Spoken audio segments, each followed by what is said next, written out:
Hey guys, I bet you have not seen this trick, and this is uncommon trick which I can say. And I have two tables with the same header.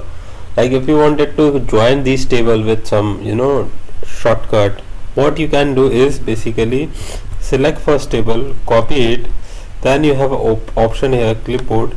You see the first table is copied.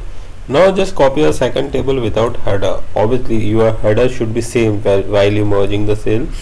Copy it. Now if you see both tables are copied, and I'm putting my cursor active cell in G1, and I'll just press paste all.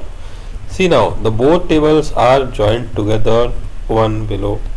So this is a trick which you can use. The option is clipboard, and if you have not seen this, please comment it, share with your friends who are not aware about this and they are doing manual consolidation.